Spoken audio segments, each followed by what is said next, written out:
This is the true story behind the movie about a teenage girl who changed lives all around her, starting with a young man new to the beautiful South Carolina upstate who came to town with one goal in mind.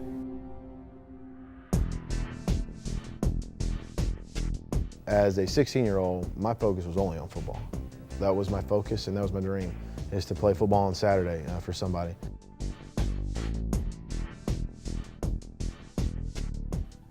The first person Jacob met at Spartanburg-Dorman High School was Hannah Sobeski.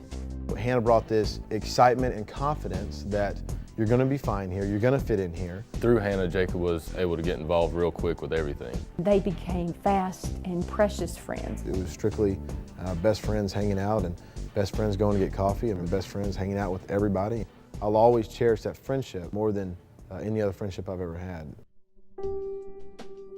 At 17, Hannah was an outstanding singer in her school chorus, involved in student government, athletics, youth group. Increasingly, though, she found herself troubled by a recurring pain in her side. There was nothing in her life that suggested this is serious, till the night that we had to take her to the emergency room. I remember Mickey and I walking with Hannah down to surgery.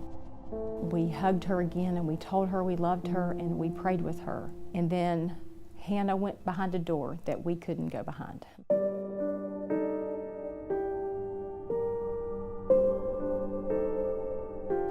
And about an hour later, our physician came to Mickey and I. He invited us to a common area and we began to look down the CAT scan, and when they got to Hannah's abdomen, he said she has a tumor.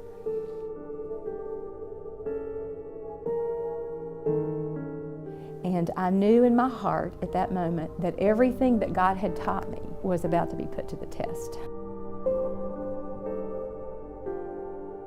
I knew from her diagnosis and seeing her initial scans that this was a terrible illness, and honestly did not expect her to ever survive. When I met Hannah and her family, I mean, the whole family was just at such peace and had this really very unusual grace about themselves. Because of her faith and her foundation, she turned to the Lord, who has been walking with her, and it was time to tap into that strength. She handled it as a teenager, but as a teenager with so much more maturity and wisdom than any other teenager I've ever seen. I found myself drawn in on a level that, you know, I try to keep myself from doing. It's just hard to do this kind of work when you are involved emotionally and feel attached to your patients. As word of her courage and strength started to spread, Hannah's story began to reach far beyond Spartanburg. The family established a Caring Bridge website for people who wanted to be kept apprised of Hannah's condition. It was South Carolina, it was the Southeast, it was the entire U.S. We were hearing from every state and 14 countries. People had really been just taken away with this young lady and her story. We were just under 1 million hits. When it really set in was when she left to go to Houston. You only go to MD Anderson if you're really sick. Hannah had many visitors in Houston, but Jacob's time there took on special meaning. All of her other friends got on an airplane and came back home, and he adjusted his plans for the summer and stayed there in Houston. As he saw her gentle spirit and her acceptance of the journey, you could see Jacob's relationship move from a casual young person involved in church to, wow, I am really seeing God's hand at work in Hannah's life. Her cancer doctor at MD Anderson came in and basically said that, you know, her cancer had spread to her lungs and that there wasn't anything else they could do to really help Hannah, and that she probably had about a 1% chance of survival and that this would all progress very quickly.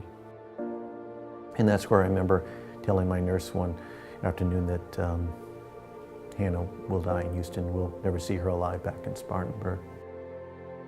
That's when it was just a tidal wave, you know, of emotions and fears and insecurities. You know, I believe that God was going to show up, and He did. I fly back to Houston, and about 3 o'clock I walk into Hannah's room, and she's off the ventilator smiling and talking to me. About an hour after I get there, her doctor walks in, and on Friday he was gloom and doom, and on Tuesday he's all smiles talking about we got work to do.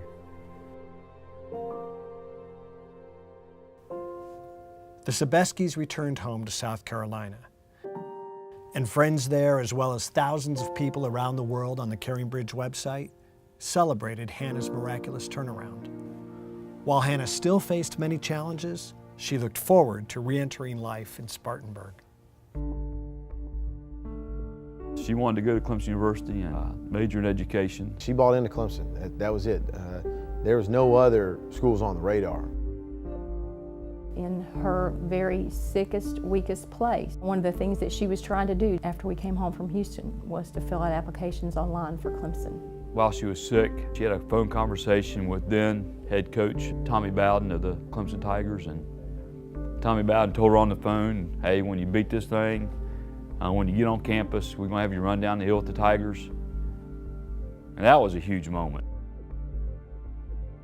As we were starting her up on another round of chemotherapy, it was literally the week of homecoming.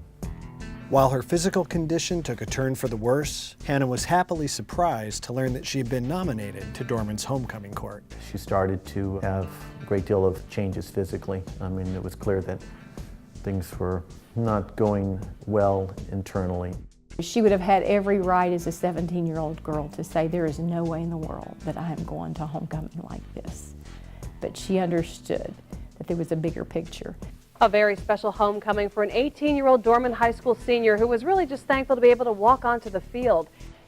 And I remember watching Hannah walk from the end of the field down to the 50-yard line and across, watching her walk more steps than I had seen her walk in months. You know, I don't know how Hannah had the strength that night. The steps that she took were not her own. Once they announced the second runner-up and the first runner-up, I'm not gonna lie, it slipped in my mind. I was like, oh no, maybe she didn't win. there began to be the shouts of Hannah's name throughout the crowd. Hannah Marie Sobeski. Hey man, it's unbelievable. When they called her name, it was certainly one of those experiences, a one-in-a-lifetime event. I remember weeping. We won some pretty cool football games, but never in a million years it has gotten that loud. We love you. You know, we praying for you. We're so proud of you. You inspire us. It was so many things said in one moment. In July, we'd basically be given a death sentence. And here we are in front of the student body, homecoming queen. Well, it was a really big deal to even have the strength to get out here on the field tonight, and God's grace has really been good through the whole day, so give Him all the glory. I think that was God's victory lap for Hannah. The euphoria from homecoming would come to an abrupt end the following morning.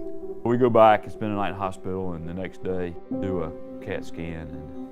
I still remember sitting there in the physician's area, just dumbfounded and shocked with what I was seeing on the scans. Dr. Corsa comes and tells us the results of that CAT scan. Despite the chemotherapy she'd been receiving for 5 months, the tumor had doubled in size, and there was nothing else they could do.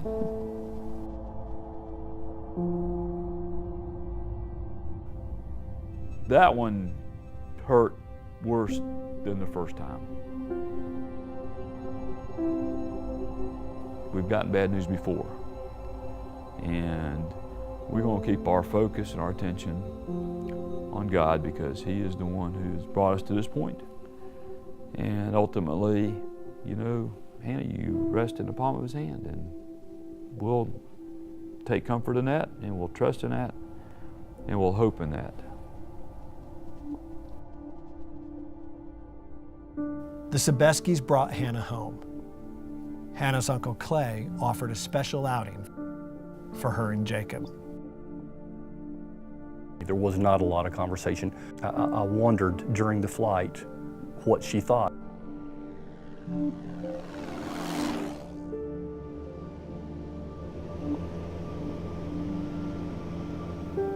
You know, I think she probably understood the finality of the trip to Clemson. We never talked about it after that.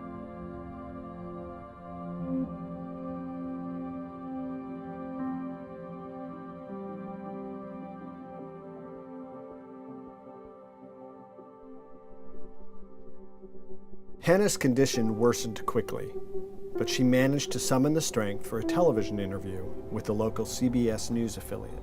Even if things weren't to go the way that we would want them to go, you know, God's still there. He's still in control. And just because He might not choose to spare my life doesn't mean that He's not the Almighty God and still there performing miracles.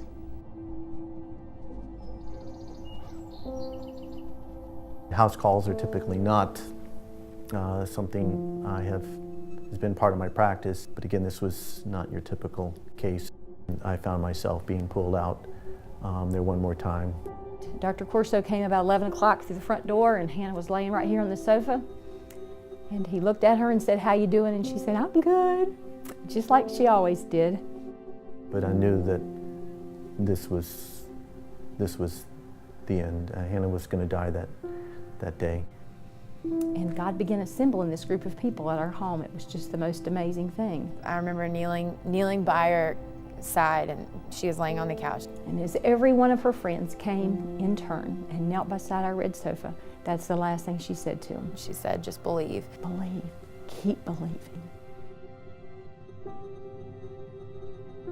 To her last breath on this earth, Hannah believed, and she was strong, and she had a wonderful countenance about her, a beautiful smile that she did not lose. It's a very real moment as an 18-year-old. Telling your best friend bye and then kissing her on top of the head when she passes away. And we held Hannah till she took her last breath. And I got my guitar and we sang her into heaven.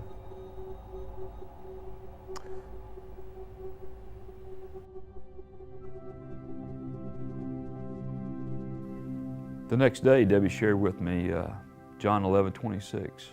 He who lives and believes in me shall never die. And so with that, we said that Hannah went from life to life. She took her last breath on earth. She took her first breath in heaven on November 9th. Hannah was healed, wholly and completely. In all my years of ministry, I have never seen a story captivate an entire community the way this did. Anybody who was affected and who was here while it was going on could tell you that it forever changed them. Without a doubt, Hannah changed my life. It's the single most rewarding professional experience I've ever been through. It was the single most challenging professional experience. I'll never forget saying, if the Lord takes Hannah's life, I won't be the same again. And I remember saying that quite cynically, in a sense of anger. And it was months later when we had seen that the Lord had used Hannah's life in a remarkable way in our community and throughout the country.